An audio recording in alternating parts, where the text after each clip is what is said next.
Alright guys, I wanted to give you a little bit of a disclaimer. Originally, this video was supposed to dissect the rumors surrounding the New Orleans Pelicans and Brandon Ingram and Eric Bledsoe, and while we were making this video, we got breaking news in regards to Eric Bledsoe being traded, so I apologize if the pacing of the video seems a little bit off, and I hope you enjoy the video. I woke up to, by far, one of the most bizarre rumors of my life. Like, this is one of those rumors I just looked at really funny, and since it's trending on NBA Twitter, I figured that I made a video on it. So of course, before we get to the content, Laced Up is going to be having our very first guest this week on our podcast. It's someone that you guys are gonna love. You guys could guess who it is in the comment section down below. We're 8,000 subscribers away from hitting the 40,000 subscriber mark, in which once we do hit that mark, we're gonna give away a PlayStation 5 or an Xbox Series X to a subscriber that turns on our notifications on that channel. If you could leave a like on this video, that'll help us out a bunch as well. And now that we get all that out of the way, cue the intro.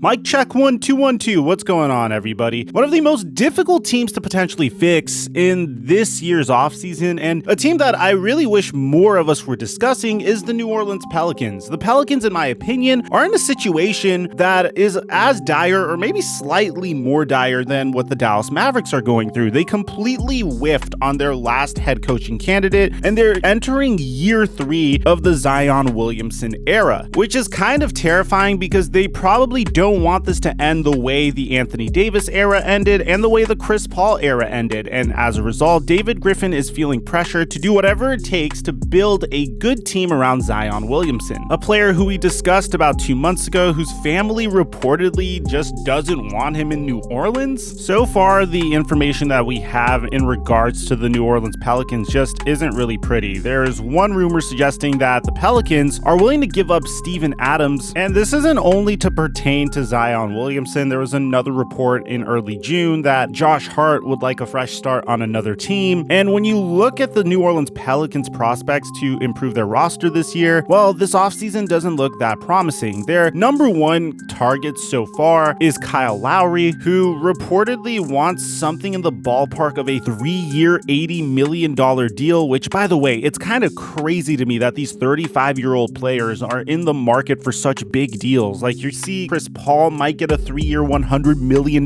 deal from the Phoenix Suns as well. Kyle Lowry is in his age 35 season. He wants this big deal as well. I personally thought he would be willing to accept a little bit less and play for a contender, but I suppose I was wrong. And then when you look at the other rumors that pertain to the Pelicans, you know that they are willing to move on from Lonzo Ball, which means that they probably will get no return for him whatsoever, and they could have traded him during the trade deadline at the very least, but they didn't even offer to do that or even bother to do that. And then there's this rumor that the New Orleans Pelicans are trying to unload Steven Adams and Eric Bledsoe's contract in order to get a player like Kyle Lowry in free agency. Apparently, according to Jake Fisher of Bleacher Report, he reported that the Pelicans have generated traction in talks that would send Eric Bledsoe and the number 10 pick to the Memphis Grizzlies in exchange for the number 17 selection, which means if the Memphis Grizzlies sit on Eric Bledsoe's contract for a year, the year after it becomes an expiring contract from 2022 to 2023, makes it a little bit more tradable, and as a result, they'll be able to move up 7 spots. So this is going to be absolutely hysterical. We were just in the middle of exporting this video, and it was primarily going to be based around the New Orleans Pelicans and their rumors, and one of the rumors actually hit, believe it or not. The trade that we were discussing in the beginning of the video, where the Memphis Grizzlies would be interested in taking on the contract of Eric Bledsoe and Steven Adams, and would be doing so they can move up in the NBA draft, is actually what ended up happening. So, breaking, according to Adrian Wojnarowski, the Memphis Grizzlies are finalizing devising a trade to send Jonas Valanciunas and 2021 number 17 and 51 picks to New Orleans for Steven Adams, Eric Bledsoe, 2021 picks number 10 and 40, and a protected 2022 pick via the Los Angeles Lakers, sources tell ESPN. Now, a lot of people were wondering why on earth would they do this. Even myself earlier in this video was kind of questioning, are they doing all of this so they could potentially just go after Kyle Lowry? Well, Adrian Wojnarowski does a wonderful job clearing everything up, saying that New Orleans also creates salary cap space for August that allows them to either match an offer sheet on Lonzo Ball or have the cap space to pursue a significant free agent point guard, including Kyle Lowry and others. The Pelicans liked Valanciunas as a floor spacer at center over Adams as well. So this is insane. The Pelicans are clearly in the midst of completely overhauling their entire roster, changing the way the team's going to look as a result of feeling the pressure and the urgency to build a contender around Zion Williamson in a small market. So let me know in the comment section, what do you guys think about this trade? I do like the fact that the Pelicans are being aggressive, but my ability to potentially grade this trade and tell you what I think about this trade is, what are they going to end up doing with that additional cap space? I know that in the past we talked about the fact that Zion Williamson came out and said that he would like Lonzo Ball to return to the New Orleans Pelicans. And to be honest, I really don't think there's any chance that Brandon Ingram does get traded. My eye is going to be on the Pelicans. What are they going to do now? Because I do want to say that the Memphis Grizzlies did a wonderful job on this trade, but the one thing this trade does show is the fact that there is urgency to build around Zion Williamson, because Eric Bledsoe's contract is horrible, but to give up 7 spots in the NBA draft to move down to number 17 just so you could get out of the contracts of Steven Adams and Eric Bledsoe is stating that there is urgency and they are feeling very aggressive and they do want to do whatever it takes to build a contender around Zion as soon as possible. So let me know in the comment section down below what you guys think about this. Now, I'm going to preface this by saying this source for this rumor is extremely sketchy. It falls into the same tier as those guys that were suggesting that Damian Lillard is for sure going to come out and demand a trade, but he didn't end up coming out and demanding a trade, and we were able to diagnose that the day that it happened. The source is a guy named Adam and Borai. So I'm going to preface this by saying that I don't think this is going to happen, man, but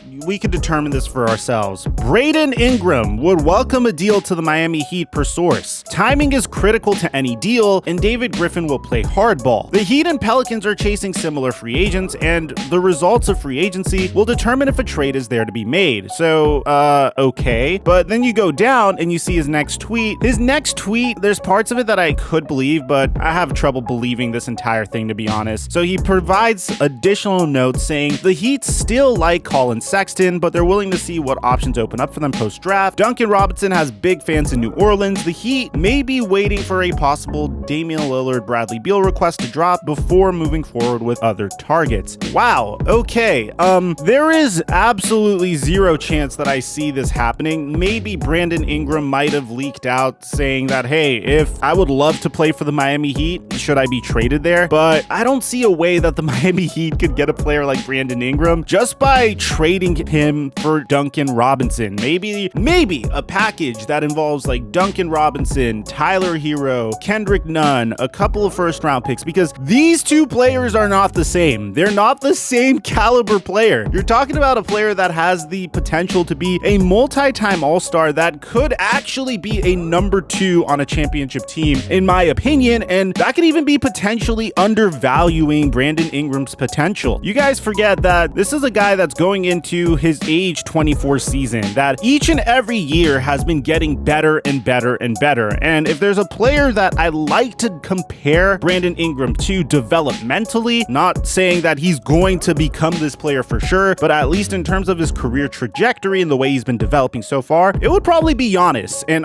again, this is not to say they're the same player, but if you look at their career so far, year one, Giannis and Brandon Ingram, extremely raw players. They both didn't really contribute much on the basketball court. As a matter of fact, if you were a Laker fan during Brandon Ingram's rookie season, you would find yourself frustrated, and even some of us were calling him a draft bust if we weren't really patient with his development. Year two, you saw big jumps from both of them, and now Brandon Ingram is in a situation where he isn't necessarily the face of the New Orleans Pelicans franchise. That is Zion Williamson, but but he is the guy that is complementing Zion. So here's my issue with this entire rumor. If you're letting Lonzo Ball walk, which I do believe the Pelicans are going to let Lonzo Ball walk, and you're potentially going to be starved for additional assets, there is no way that you would give up a player like Brandon Ingram that could evolve into becoming a perennial all-star. He's already made an all-star team at his age 22 season. I think the Pelicans are very lucky and they're blessed over here because they have a player like Brandon Ingram that I would even like to watch them toy around with, potentially have him handling some of the point guard or playmaking responsibilities. His assist numbers hit a career high 4.9 assists per game this year. So I do believe that he could evolve even further and maybe, just maybe, brush up on his playmaking a little bit better, and you could toy with potentially having him at that point guard position or the point forward position, although they do like playing 5 out with Zion Williamson. This was just a mad scientist-like idea from me. If you're the New Orleans Pelicans, you need to understand that getting players like Zion Williamson and Brandon Ingram on your team, opportunities like this don't come by that often. So just deciding, hey, we're going to trade Brandon Ingram to the Miami Heat for a bunch of role players that can space out the floor doesn't really make a lot of sense to me. And frankly, it's starting to bother me the amount of fake news sources that are coming out and trying to create these rumors out of nowhere on Twitter just to get retweets and likes and etc, etc. Figured I'd call out fake news when I saw fake news because, well, you guys deserve to know the truth. I don't even expect Woj or Shams to touch up on this because it's such a bizarre rumor, but I felt like I would just come out and speak out on it. So let me know in the comment section down below, how should the Pelicans improve their roster this offseason? I'd like to hear what you have to say in the comment section. Aside from that, I'm your boy Mike, and I'm dropping our mic until our next upload.